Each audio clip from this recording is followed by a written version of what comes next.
Hey guys, welcome back to my channel. आपका एक बार से फिर से स्वागत है आपके यूट्यूब चैनल लता एसोसिएट में। आज हम आपके लिए एक मोस्ट इम्पोर्टेंट टॉपिक ले आए हैं। इसके लिए हमारे पास बहुत सारे ढेर सारे क्वेरीज आई हैं, मैसेज आए हैं कि ये आरसीएम क्या है, एफसीएम क्या है।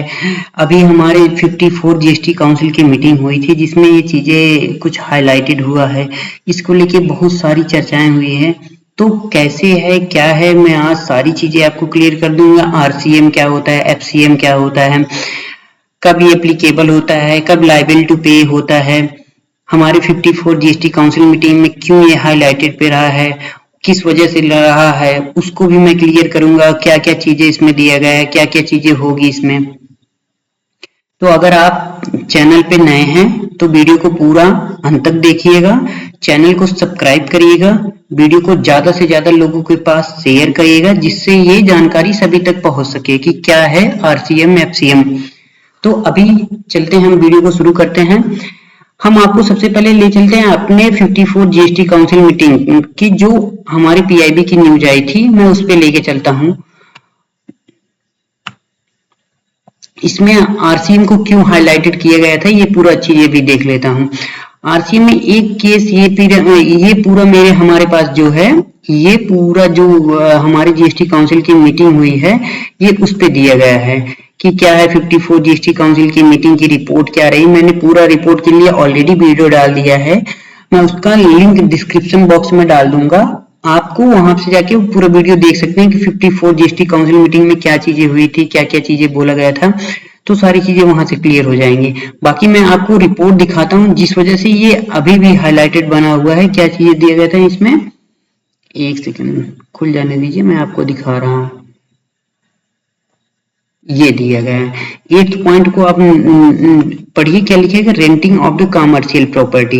इसके लिए वजह से ये हाईलाइटेड बना हुआ है। अभी हमारा सितंबर मंथ का रिटर्न फाइल होना शुरू हो गया है। हमारे जितने भी क्लाइंट है जिनके पास कमर्शियल प्रॉपर्टी है या वो किसी को रेंट पे दिए हैं, उनका कॉल आना शुरू हो गया है क्योंकि जो टेनेंट है वो इनका जीएसटी काट रहा है। अभी तक तो ऐसी ब्लैक मार्केटिंग हो जाती थी, पर अब उसको लायबल हो गया है तो वो काटने के लिए एप्लीकेबल हो गया है। अब क्या थी, पहले मैं ये 54 जीएसटी काउंसिल मीटिंग की हाईलाइटेड पॉइंट पढ़ देता हूँ। To bring the renting of the commercial property by unregistered person to a registered person under the reverse charge mechanism prevent the revenue leakage. वो क्या था, पहले ये अनरजिस्टर्ड पर्सन या रजिस्टर्ड पर्सन जो भी दोनों लोग थे, रेंटिंग जब मतलब कोई कमर्शियल प्रॉपर्टी को रेंट पे लेते थे तो जीएसटी पे नहीं करते थे।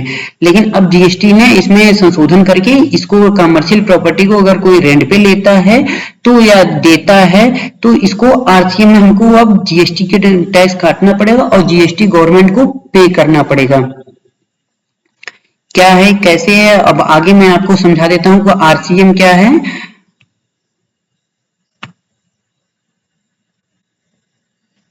चलिए हम आरसीएम का डिफिनीशन देख लेते हैं, कैसे क्या क्या चीजें हैं। आरसीएम क्या लिखा है कि reverse charge is the mechanism in which the recipient of goods और services is liable to pay tax to the government instead of the supplier. मैं इसको सिंप्लीफाई कर देता हूं। रिवर्स चार्ज वह व्यवस्था होती है जिसमें वस्तुओं या सेवाओं यानी गुड्स या सर्विसेज के प्राप्त करता है यानी रिसिपेंट, आपूर्तिकर्ता यानी सप्लायर के बजाय सरकार को कर यानी टैक्स का भुगतान करने के लिए उत्तरदायित्व होता है। इसमें क्या दिया गया, मतलब एक जनरल वे हम समझते हैं कि हम जो सामान हम खरीद के लेके आते हैं, कि मान लीजिए हम किसी इंसान से हमने एक कोई सामान खरीदा है, उसको हम अपने यहाँ लेके आए तो अब हमको आरसीएम में एप्लीकेबल हो जाएंगे कि हमको टैक्स पे करना है उस सामान के, मतलब उस गुड्स की वजह से या सर्विसेज की वजह से। ए इंसान नहीं पे करेगा, बी को पे करना पड़ता है जो कि बी परचेज किया हुआ है। जो परचेजर होता है यानी रिसिपेंट होता है, प्राप्तकर्ता होता है, उसको पे करना होगा, आरसीएम पे करना होता है। सेकेंड पॉइंट भी है liable to pay GST, goods या सर्विस का जो लाभ उठाता है यानी रिसिपेंट ही लायबल होता है जीएसटी पे करने के लिए। तीसरा क्या है, applicability in specific case as the notified government. सरकार द्वारा time to time GST council की बैठक की जाती है और गवर्नमेंट द्वारा कुछ नोटिफिकेशन या सर्कुलर लाया जाता है जिसमें यह बताया जाता है कि किस किस चीजों पे टैक्स लगाया गया है, किस किस चीजों पे टैक्स कम कर दिया गया है, कि रेट ऑफ इंटरेस्ट किसमें बढ़ाया गया, किसमें कम कर दिया। तो ये गवर्नमेंट नोटिफाई करती है कि किसमें आरसीएम का केस लगेगा, किसमें नहीं लगेगा। अभी मैं लास्ट में आपको 2-3 एग्जांपल दे दूंगा जिसपे आरसीएम का केस लगता है। बाकी आप एक बार जब इसको गो थ्रू को होंगे तो आपको सारी चीजें समझ में आ जाएंगी जब आपकी प्रैक्टिस में आएंगी। अच्छा, इसका पर्पज क्या होता है कि आरसीएम का पर्पज क्या होता है? इसका पर्पज ये होता है कि हम सबको अच्छी तरीके से पता है कि जीएसटी का पर्पज क्या होता है, टैक्स का पर्पज क्या होता है कि टैक्स की चोरी को रोकना यानी कालाबाजारी को रोकना। तो इसका मेन पर्पज ये है, used to prevent tax evasion and the ensure compliances. Tax की चोरी को रोकने के लिए किया गया है। रजिस्ट्रेशन किसके लिए रिक्वायर्ड है? Registration recipient must be registered under the GST act, यानी प्राप्तकर्ता अगर जीएसटी लिया है तो उसको मतलब प्राप्तकर्ता को जीएसटी लेना मस्ट हो गया है आरसीएम के केस में। अब हम एफसीएम की ओर चलते हैं। एफसीएम का डिफिनीशन देख लेते हैं। Forward charge is the mechanism where the supplier of goods और services is responsible for collecting and paying the taxes to government. इसको भी एग्जाम्पल के समझा देता है। जैसे मैंने कहीं से ए जगह से कोई सामान लिया, ए ने सामान लिया बी से, तो बी अब इसमें लायबल हो जाता है पे करने के लिए, यानी जो सामान बेच रहा है वो सप्लायर हो जाता है। सप्लायर को अब इसमें एफसीएम में टैक्स पे करने की रिस्पॉन्सिबिलिटी आ जाती है। लाइबल टू पे का यही चीजें यहाँ पे भी लिखी है। सप्लायर ऑफ द गुड्स और services tax is liable to pay GST. Supplier को ही जीएसटी पे करने की जरूरत होती है। अप्लीकेबल इन ये एफसीएम जो होता है सभी लगभग ट्रांजेक्शनों में या गुड्स या सर्विसेज में लगभग सब में अप्लीकेबल होता है। इसका पर्पज ये होता है standard method of tax collection, सीधे तरीके से टैक्स को कलेक्ट करने का मेथड होता है। रिक्वायर्ड रजिस्ट्रेशन रिक्वायरमेंट होते हैं, सप्लायर को मस्ट भी हो जाता है कि आपको जीएसटी लेना ही लेना है। अच्छा, हमारी 54 जीएसटी काउंसिल मीटिंग में जो मेन हमारा टॉपिक है उस पे हम आते हैं। अब इस पे क्या क्या दिया गया है, मैंने आपको 6 पॉइंट के तरीके से एक टेबल फॉर्मेट में आपको समझाने के लिए कोशिश किया है। देख लेते हैं। TN unregistered and first point दिया है टीएन अनरजिस्टर्ड और ओनर अनरजिस्टर्ड, यानी किराएदार अनरजिस्टर्ड है और ओनर अनरजिस्टर्ड है तो क्या होगा, दोनों के लिए जीएसटी एप्लीकेबल नहीं होती है। Basic of taxes no GST होती है, यानी अगर दोनों लोग अनरजिस्टर्ड है यानी ना जीएसटी में किराएदार रजिस्ट्रेशन लिया है ना ही ओनर ने लिया है, मकान मालिक ने लिया है, तो दोनों के लिए ना जीएसटी की कोई जरूरत नहीं होती है। अब दूसरा पॉइंट देख लें, टीनेंट अनरजिस्टर्ड ओनर अनरजिस्टर्ड हो जाता है। तो इसमें क्या होता है, इसमें जीएसटी एप्लीकेबल हो जाती है और इसमें एफसीएम लगता है यानी फॉरवर्ड चार्ज मैकेनिज्म लगता है। GST and charge paid by the owner, वही चीजें मैंने बताया था ना, जो चीजें हम अपनी सर्विसेज या प्रोडक्ट को किसी को बेच रहे हैं, एफसीएम में यही होता है ना कि ए ने सामान बेच दिया बी को, तो ए लायबल हो जाता है एफसीएम में टैक्स पे करने के लिए। तो यहाँ पे यही चीज हो जाएगा कि अब ए लायबल हो जाएगा, यानी अगर किराएदार अनरजिस्टर्ड डीलर है या अनरजिस्टर्ड सप्लायर है या जीएसटी में लायबल नहीं है या जीएसटी रजिस्ट्रेशन नहीं लिया हुआ है, तो ओनर अगर जीएसटी रजिस्ट्रेशन है, जीएसटी में लायबल है, तो वो ओनर को टैक्स पे करना पड़ेगा, एफसीएम के मेथड के थ्रू पे करना पड़ेगा। तीसरा पॉइंट देख रहे हैं, टीनेंट रजिस्टर्ड बट एंड ओनर भी रजिस्टर्ड, दोनों अगर दोनों रजिस्टर्ड में क्या हो जाएगा, इस केस में भी एप्लीकेबल होगा, इसमें भी ओनर को ही पे टैक्स करना पड़ता है। आरसीएम वहां पे लगता है जहां पे अगर फर्स्ट पर्सन में या सेकंड पर्सन में से कोई एक पर्सन अगर लेता है तो भी आरसीएम लगेगा। अब इसमें चौथा पॉइंट क्या दिएगा, टीनेंट रजिस्टर्ड ओनर अनरजिस्टर्ड, यहाँ पे देखिए किराएदार जीएसटी में रजिस्टर्ड हो गया है, अब इसको जीएसटी एप्लीकेबिलिटी हो जाती है, हाँ जीएसटी एप्लीकेबल हो जाती है। अब ये किस हिसाब से टैक्स पे करेगा, आरसीएम बेसिस पे करता है, directly pay by the government को पे करता है। और जब टीनेंट रजिस्टर्ड होता है कंपोजिशन स्कीम में और ओनर अनरजिस्टर्ड होता है, जैसे हमारे जीएसटी में 2 स्कीम चलती हैं, composition scheme, regular scheme. Composition scheme में तिमाही रिटर्न फाइल होती है यानी क्वार्टरली रिटर्न फाइल होती है, और रेगुलर स्कीम में मंथली रिटर्न फाइल होती है। तो अगर टीनेंट रजिस्टर्ड है कंपोजिशन स्कीम में और ओनर अनरजिस्टर्ड है तो भी एप्लीकेबल हो जाता है, जीएसटी एप्लीकेबल हो जाता है। रिवर्स चार्ज मैकेनिज्म के थ्रू लगे टीनेंट पे GST but can not be claim input tax credit. टीनेंट GST पे करेगा पर उसकी आईटीसी क्लेम नहीं कर सकता है, ये चीजें हो जाती हैं।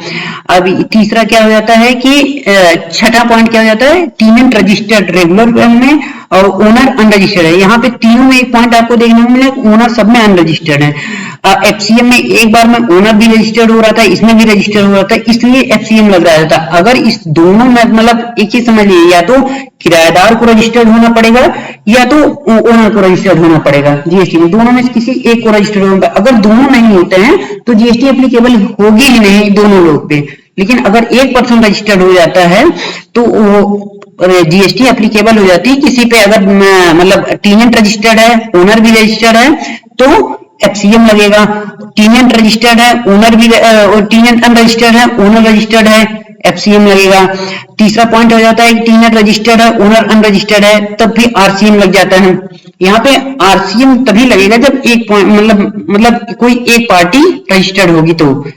छठा पॉइंट देख लेते हैं, इसमें टीनेंट रजिस्टर्ड है रेगुलर में और ओनर अनरजिस्टर्ड है तो अप्लीकेबल तो जीएसटी हो जाएगा पर रिवर्स चार्ज मैकेनिज्म के थ्रू होगा। इसमें टीनेंट मतलब आईटीसी क्लेम करने के लिए एलिजिबल हो जाता है। और ये कंपोजिशन स्कीम में यहाँ पे आईटीसी क्लेम नहीं कर सकता पर टीनेंट ही को पे करने पड़ेगा, टैक्स गवर्नमेंट को पे करने पड़ेगा।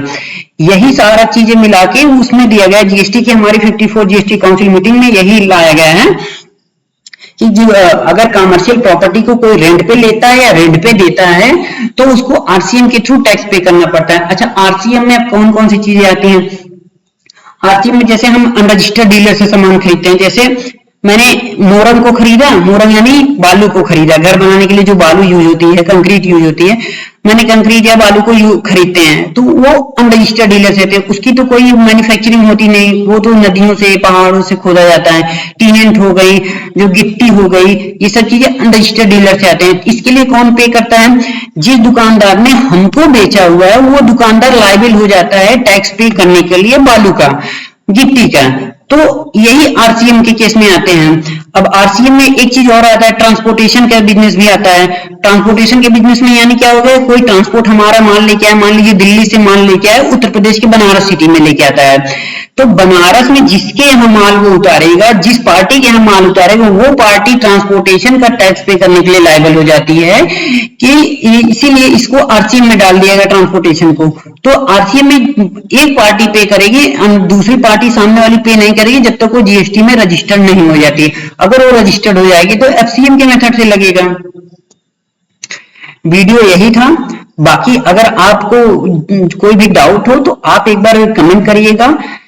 मैंने डिस्क्रिप्शन बॉक्स में अपना वो इंस्टाग्राम का लिंक डाल दिया है अपने चैनल का, आप वहां पे जाके देख सकते हैं। और ये जो आरसीएम और एफसीएम को मैंने समझाया है, मैंने जब ये आया था जीएसटी 54 जीएसटी काउंसिल की मीटिंग हुई थी, उसी समय मैंने टेबल फॉर्मेट में सारा चीजें यही है, मैंने टेबल फॉर्मेट में वहां पे डाला हुआ है।